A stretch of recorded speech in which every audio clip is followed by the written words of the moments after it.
Tala Fou ile nei fo I vaenga o Tala Fou o le si ufonga o le Laumoa. O le tala mua o laualunga I Tala Fou ma mea tupu I le lalolangi I le nei aso le sauninga na whaatutoi nai le li o Donald Trump e avea ma pele stene luna fast fulma le fitu o le balo le United States o America I le ai I Washington I lana saunuanga au tu I le mai a I o lona whaatutonga sa polo misi ai le li pele stene o le amatua wha malo sia lava I ngā luenga o le puipuinga o le leina tua oio America ma le atunu o Mexico.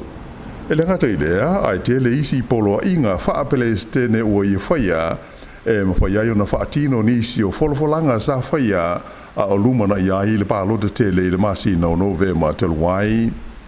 Pei o na silfia o le whaalua I le nei o taimi ua tūlai mai ai le li pilionea le nei o Donald Trump e avea ma presidente o le malo le United States o America. I leisi vaenga o le tātou tala e tolus fulma le tasi kilo kalama o le waila au whaasaina o le methamphetamine na maua I le ato pau o sta maita I America il malai waalele I au kilani I le whaai unga o le vai aso.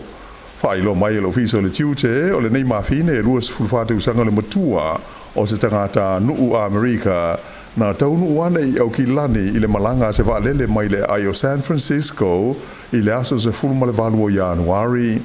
Mai o sa iringa masani le ofiso le tiute na mawai le waila au whaasaina le nei ua utu I le tonu ni pepa I ila ma te uwhatasi maona lava lava I le tonu o lana ato pau. Whaari mai le ofiso le tiute e o atu lava I le se fultasi miliona tā la le tau o le nei waila au pe a whaatauina atu I tua. Ta ua e le lipule le tiute I le malai waalele au kilani o Paul Williams o se awa inga maua ai le nei o ni waila au whaasaina ua tau mawhaise tangata e tōtasi e whauru whale na nā mai I le tonu o le tunuu. Ua whaia nei ia mōrianga e whaasanga I le nei tama I tai mai ua uma o na tūlai o ia I luma o le whaapastonga whaitu malo I manu kaua na nafi. Ua tāu fia I nei o ia I lalo le wainga leo leo e whaatali laso e toi o ane ai le whaapastonga I le masina fōu o Februari. O loo tinga ina I se whale mai tele le state o Queensland I Australia se tama I tai mai New Zealand o loo masalomia na susunu e se tangata I le tono o lona whale I le pitonu ua ingoa o Kingston I saute o le ai o Brisbane. O le li o loo masalomia I le whale velave ua uma o na tūla I luma o le whaamsinonga ua whaia I ai mōrianga I leo leo. O se lipoti le wale sifasa laua New Zealand na ta uai o le tamaitai o loa a fia e ingoa I a Destiny Oton Rakuraku e tolus furufatu sanga le matua o loo iai o ia I se tūlanga tinga ina I le whale maitele le Royal Brisbane Women's Hospital. O le nei tamaitai sa ola nei au kilani a o le ise atu I au se tānia. Mai whapea sa iai se fe se inga na a fia I le vahama se li I le tonu o lona whale Kingston pe tusa o le 2 kilomita I saute o le ai o Brisbane I le tai au le aso tōna aina te nei. Ta ua I lipoti a le vainga whasa lau o le 7 News Australia. O le ali e tōlus furuono tau sanga le matua e ngoa I a Renata Manning le ua mōlia nei e leo leo e whapena I aswina le penisini I le nei tamai tai matutu I ai le afi na muai o ia. Sa mōri mawina le whaala velave e tua oi ma o lātu tau mwhai ai e wheso swani I le nei tamai tai. I le taimi nei o le ua sili atu I le luas furuwaru awhe tā la Australia ua fōa I atu e tangata I se sua ngā tupe ua whai ai lunga o wheso ta inga tele wawave e wheso swani ai I le nei mawhine ma lana whanau a o whenga iai ma le nei whaala velave mātu ia. Ua tuina mai se lapata inga la vaenga o le saunga le mui sami ma vai o New Zealand le Surf Life Saving New Zealand mo le tunu o fie ta ele le sami ina ia tau mawhai e whe ausi I le vao fua wha ailo ilo ia o sami ia I matawhanga mo le saunga le mu. Ua sa so o le lapata inga whala waitele ma le lave ina I la whainga luenga so soani le Surf Life Saving o ni tangata se to wha I matawhanga o kalai estete le whai unga o le vai aso na te nei. Sa whape nā fo I le matawhanga I piha I au kilani C4 le sa la ve ina ia tangata whase ia se au ainga na whea ngai mani whaafitauli ai ua manawa lau whainga luenga wheso soani leo sana te anei. Whaalia le li officers i Near Life Saving New Zealand o Andy Kent e te onua tangata na maua e matangi malolosi tua atua fua whaailoilo i le matawhanga o le Waimari Beach i Christchurch i leo sa mai na mo mia o na lawe ina i la ua ia e lifeguards. Ai i le matawhanga o le North Beach i New Brighton e to lua fo istangata na whea ngai ma whaafitauli a o whiausi ai tua fua whaailoilo le saonga le mu. Ai o le whalawelawe i le matawhanga i piha sa wheso soani lifeguards i le ainga na whaina i le matawhanga a o whaatalitali le taunu watu i ai o le tawale le whalemai po le ambulance. O le astonai fo i e silia i le lua se lau ia i tū la ngā rurue ai lau whainga loenga wheso soani i le Surf Life Saving i le matawhanga i Raglan i le whaalinga tele o le Sound Splash Festival sa whaia i le vaenga o le Waikato ma awa i le tusa o le whaafe o tangata. Whaalia e ui ina tō tele i la tōna awai ai na manuia ma solo lei me uma e le i ai ni whaalewe lave na tūla i mai ai.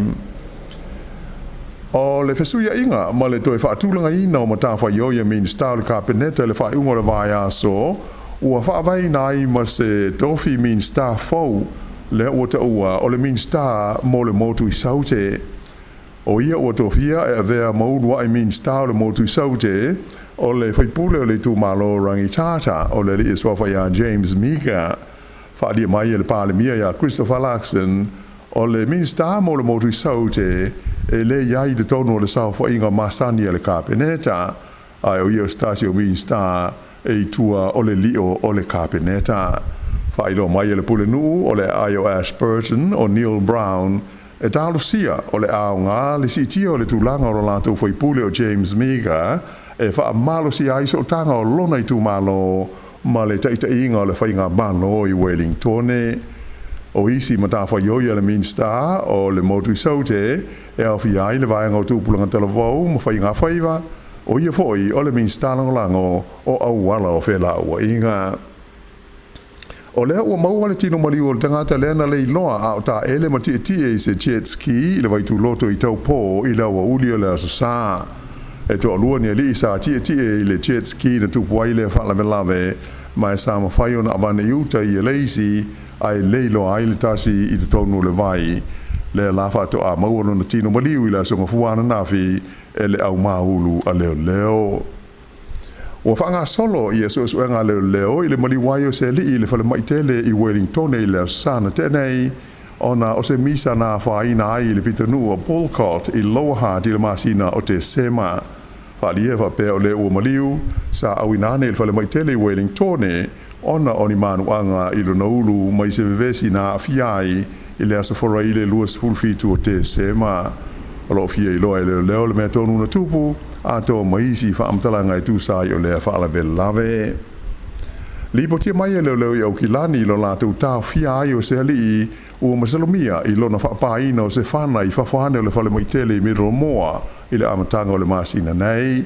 O lea whaalawe lave sa lipo tia i le pāka o tāwale i le whale mai i Middle Moa pe tūsa o le ono i le fiafi o le aso whao i anuali.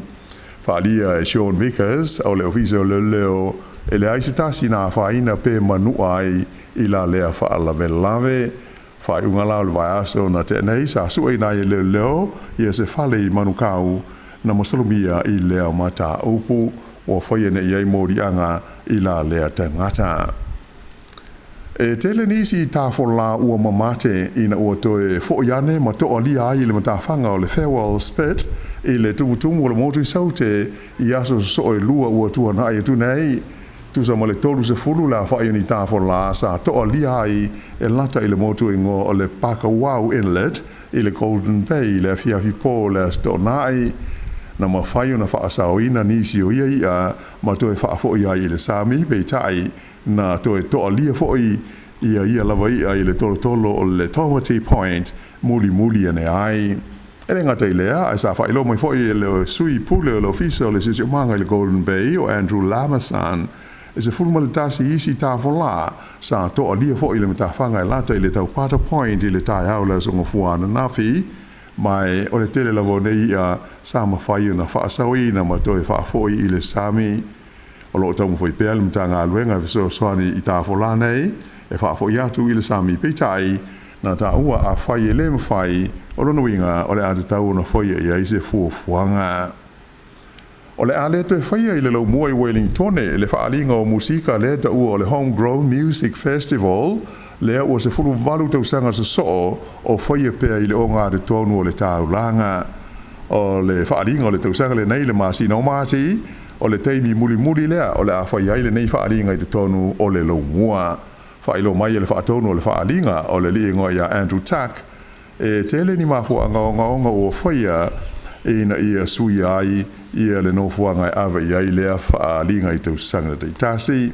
O le Homegrown Music Festival na amata i le lomua i le tau sanga i luafe ma le valu sa i longa na matua langolango ina malosi e le pulenga po le City Council a to ai ma le whaalapo tonga o le Wellington and said mai na whaalia Andrew Tuck o lo tau mwhai ina ia matua te le ma le lei le whaalinga o le neitu sanga e avea o se whaafetai aloa ia mo le laumua ona o tau sanga i tele na tali malo ai i lea fo i whaalinga o mea tau musika. I ta alonga, i kirikiti whaalawao malo o whalani lea o le atali malo le tamusanga o le ipu o whaingoina o le Four Nations Cup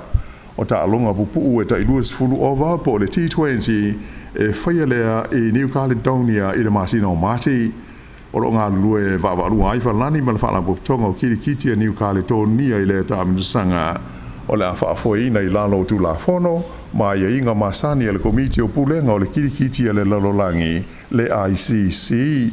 O tunu e wha o le atau wa ai le tamusanga le nei o Fiti, Falani, Vanuatu, whaapea ma Sāmoa. Whaalia whaapea o le au o le awhai ma sui o Falani o le a fili mai i tamata alo kirikiti i le tonu o New Caledonia. I tanga polo whaalewao malo, e tasi tesi ma le 8 miliona tā la le whaailunga tupe na maua le New Zealand o Daniel Hilia i na ua tūlanga lua o ia le tauwanga o le Dubai Desert Classic. E tasi a le tāna malo ai le li Engelani o Taro Hatton i a Hilia i le taunu unga o le tā longa i le whaai unga o le vai aso. O le li o Daniel Hilia o New Zealand, luas furono tau sanga le matua e tūlanga luas e lau luas fultolu i le whaasalonga o li i tāpolo o le lalolangi.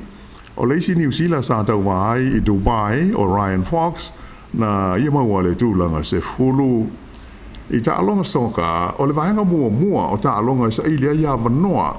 i le suanga simpinia le tūlangi o le Oceania i le vahenga o li o le awhanga solo le Rarotonga i le atukuki mai le aso valu e o le se fulu wha o le Māsina fau o Februari.